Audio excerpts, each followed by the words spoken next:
Assalamualaikum warahmatullahi wabarakatuh. Selamat pagi, selamat siang, selamat sore, selamat malam bagi adik-adik yang menyaksikan video perkuliahan ini dimanapun Anda berada. Berjumpa lagi dengan saya pada perkuliahan Hukum Penyelesaian Sengketa Internasional. Kita sampai saat ini masih menggunakan kuliah secara online ya, belum bisa tatap muka karena masih belum berakhir nih pandemi. Sehingga saya selalu menyiapkan video-video online ini yang dapat diakses melalui YouTube ya. Nah, sebagaimana yang sudah saya janjikan pada kuliah minggu lalu, bahwasanya hari ini kita akan membahas mengenai cara-cara penyelesaian sengketa secara damai ya. Nah, dalam kuliah minggu lalu sudah kita bahas macam-macamnya, itu apa saja penyelesaian sengketa internasional secara damai ya. Nah, pada hari ini kita mulai membahas satu persatu, yaitu pertama adalah penyelesaian sengketa melalui cara negosiasi. Sebagaimana diketahui, negosiasi ini juga disebut perundingan ya, atau negotiation dalam bahasa Inggrisnya. Nah, cara ini adik-adik, ini merupakan cara yang paling tradisional ya, dan paling sederhana. Negosiasi ini biasanya dijadikan cara yang paling pertama ditempuh apabila terjadi sengketa antara negara yang satu dengan negara yang lain sebelum menempuh cara-cara lainnya. Oleh sebab itu, di dalam perjanjian-perjanjian internasional itu selalu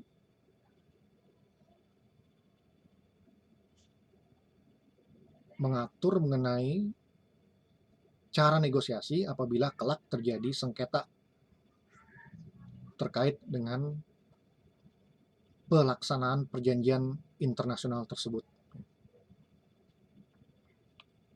Nah, tadi dikatakan negosiasi ini merupakan cara yang simple ya, atau sederhana, karena tidak ada hukum acara yang khusus, tidak ada proses, tidak ada tata cara yang khusus ya, untuk melakukan negosiasi. Dan negosiasi ini dapat dilakukan secara bilateral, multilateral, maupun informal. Ya. Nah, dalam penyelesaian sengketa melalui negosiasi ini, di sini yang terlibat hanyalah pihak-pihak atau negara-negara yang bersengketa saja. Ya. Jadi tidak melibatkan pihak ketiga atau tidak melibatkan pihak lain. Jadi ini terbatas hanya melibatkan negara-negara yang bersengketa ya, atau pihak-pihak yang bersengketa. Kenapa demikian? Karena memang negosiasi ini intinya atau berpusat kepada diskusi yang dilakukan oleh pihak-pihak yang bersengketa saja. Ya. Nah, setelah dilakukan diskusi, penyamaan persepsi dalam negosiasi ini, apabila ditemukan jalan keluarnya, nah, ditemukan solusinya oleh para pihak, oleh negara yang bersengketa, maka akan berakhir dengan win-win solution. Ya, win-win solution, solusi menang-menang. Jadi para pihak itu menyelesaikan sengketanya dengan memuaskan kedua belah pihak, ya seperti itu, win-win solution. Namun demikian, negosiasi ini juga dapat sulit terjadi, terutama apabila negara yang bersengketa itu tidak memiliki hubungan diplomatik, ya, atau masing-masing negara itu tidak saling mengakui terkait eksistensi negara lawannya. Nah, Ini sulit ini ya, terjadi negosiasi kalau ada faktor-faktor yang seperti ini, ya, seperti itu.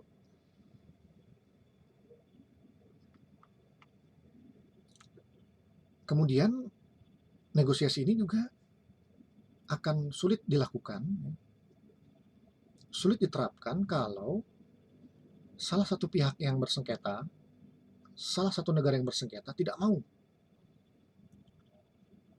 melakukan negosiasi. Ya, nah ini kan terjadi ketimpangan ya, terjadi pincang jadinya. Yang negara yang satu mau negosiasi, tapi negara yang lain itu tidak mau melakukan negosiasi. Nah, kalau begini jadinya ya akan buntu ya negosiasinya, seperti itu. Oleh karena itu dalam negosiasi ini,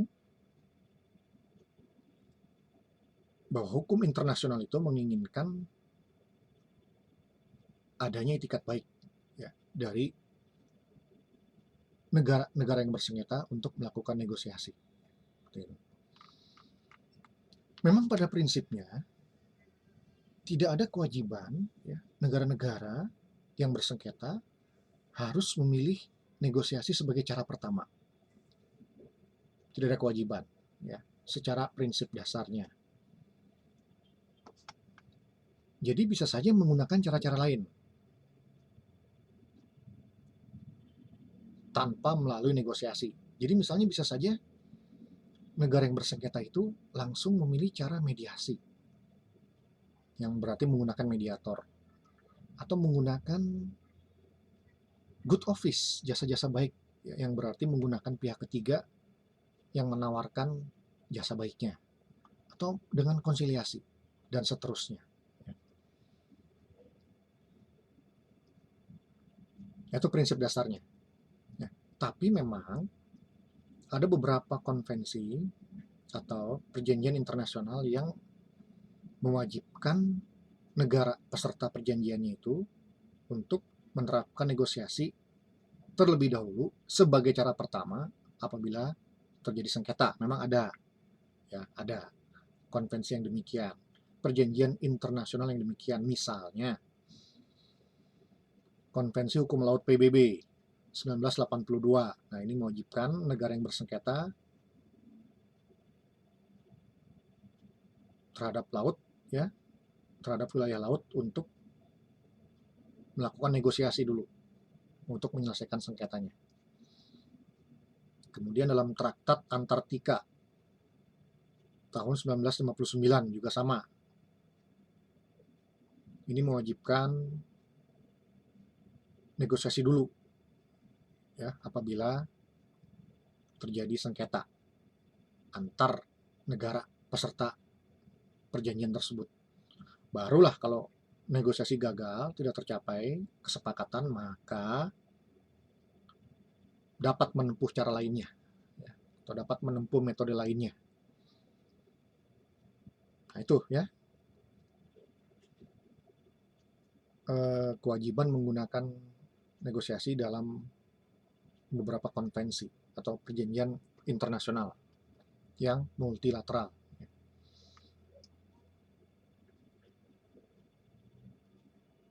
Nah, dalam perkara yang ditangani oleh Mahkamah Internasional, ya, ini dalam perkara North Sea Continental Shelf Case juga. Di sini Mahkamah Internasional mempertimbangkan ya dalam putusannya bahwa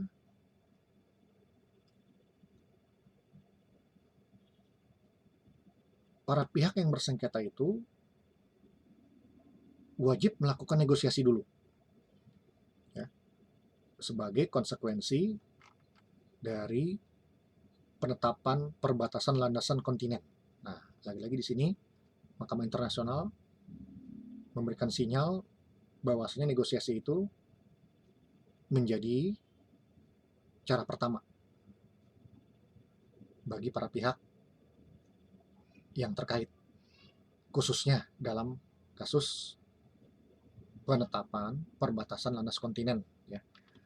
Ini termaktub dalam perkara North Sea Continental Shelf case yang ditangani oleh Mahkamah Internasional.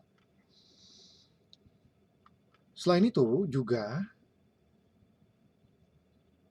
pengguna negosiasi ini sebagai cara yang pertama disarankan juga ya di dalam pasal 40 Piagam PBB. Nah, pasal ini memberikan sinyal tentang pengutamaan penggunaan negosiasi. Intinya pasal ini mengamanatkan bahwa apabila terjadi persengketaan antar negara-negara, maka terlebih dahulu mereka menempuh jalan musyawarah atau perundingan untuk menyelesaikannya. Ya, barulah apabila cara negosiasi gagal, maka apabila dianggap dapat membahayakan keamanan dan perdamaian internasional, Dewan Keamanan PBB dapat mengambil tindakan-tindakan yang dianggap perlu. Nah, itu ya beberapa fakta yang memberikan tempat penting bagi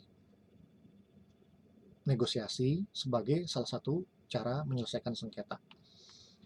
Namun demikian, negosiasi pun memiliki kelemahan ya, adik-adik.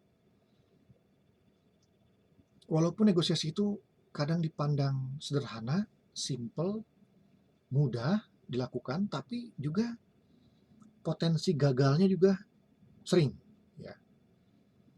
Memiliki potensi kegagalan yang cukup besar ya, seperti itu. Kenapa itu? Sebuah negosiasi itu bisa gagal. Nah, itu macam-macam ya penyebabnya ya. Antara lain, nah ini tentu yang paling sederhana ya, apabila salah satu pihak menolak melakukan negosiasi, ya itu jelas lah ya, kalau ada pihak yang menolak negosiasi ya berarti negosiasi tidak bisa dilakukan ya, seperti itu. Sebagai contoh, Iran menolak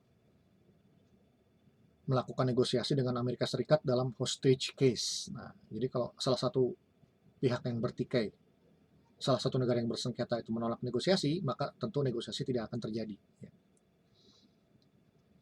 Kemudian kelemahan yang lain adalah para pihak mau melakukan negosiasi. Negara-negara yang bersengketa mau melakukan negosiasi. Tapi ternyata di antara mereka salah satunya nyari-nyari masalah, melakukan upaya untuk menghentikan negosiasi. Misalnya dengan cara mengajukan penundaan waktu tanpa batas, ya. Mengajukan penundaan tanpa batas waktu, mengulur-ulur waktu. Jadi negosiasi diadakan, berjalan, tapi diulur-ulur terus waktunya, sehingga nggak beres-beres kasusnya. Ya. Atau salah satu pihak yang bersengketa, negara yang bertikai, yang berkonflik, yang berselisih, itu mengabaikan prosedur yang telah disepakati. Nah, ini memang jadi ada salah satu pihak yang sengaja ini menghalang-halangi suksesnya negosiasi atau nyari-nyari masalah ya, yang tujuannya tentu saja menginginkan agar negosiasi ini gagal mencapai kesepakatan. Nah, kelemahan yang lainnya dari negosiasi ini diantaranya adalah apabila kedudukan para pihak yang bernegosiasi tidak seimbang. Nah, ini juga merupakan masalah ya. Misalnya ada dua negara yang bertikai, berkonflik, yang satu adalah negara besar, yang satu lagi adalah negara yang berkembang atau negara kecil lah, seperti itu ya. Nah, tentu ini tidak seimbang kedudukannya, sehingga negara yang besar ini cenderung untuk menekan negara yang berkembang ini ya, atau negara yang kecil ini, seperti itu.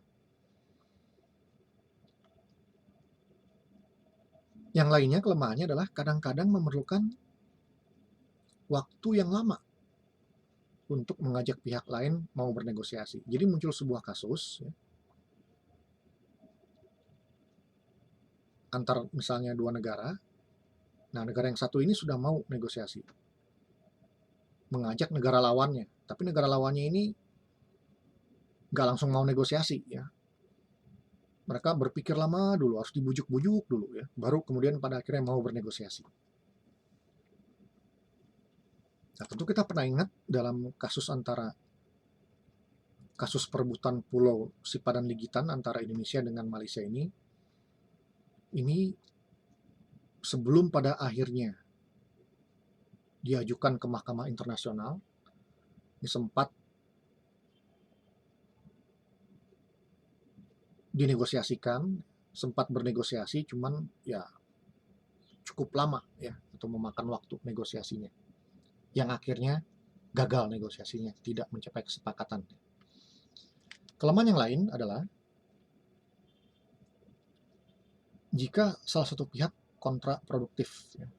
Nah, jadi ada negosiasi dilakukan, ya, negara-negara yang bersengketa setuju melakukan negosiasi, digelar negosiasinya, tapi salah satu pihak itu tidak kooperatif, ya, cenderung setengah hati melakukan negosiasinya. Yang ini tentunya bisa berujung kepada kegagalan negosiasi. Walaupun banyak kelemahan ya dari negosiasi ini, tapi pada prinsipnya tetaplah negosiasi itu merupakan cara yang atau metode yang penting ya, merupakan metode yang menjadi pilihan utama dan pertama bagi negara-negara yang bersengketa. Itulah ya sekilas tentang cara penyelesaian sengketa internasional secara melalui negosiasi ya. Nanti dalam perkuliahan yang selanjutnya kita akan membahas metode penyelesaian yang lain ya. Oke lah ya, saya rasa cukup dulu sampai di sini materi kita. Nanti kita lanjutkan lagi pada perkuliahan minggu depan ya. Lebih kurangnya mohon maaf. Wassalamualaikum warahmatullahi wabarakatuh. Selamat pagi, selamat siang, selamat sore, selamat malam. Tetap menerapkan protokol kesehatan, ya, menggunakan masker, menjaga jarak kemanapun adik-adik pergi, ya, apabila memang harus keluar rumah.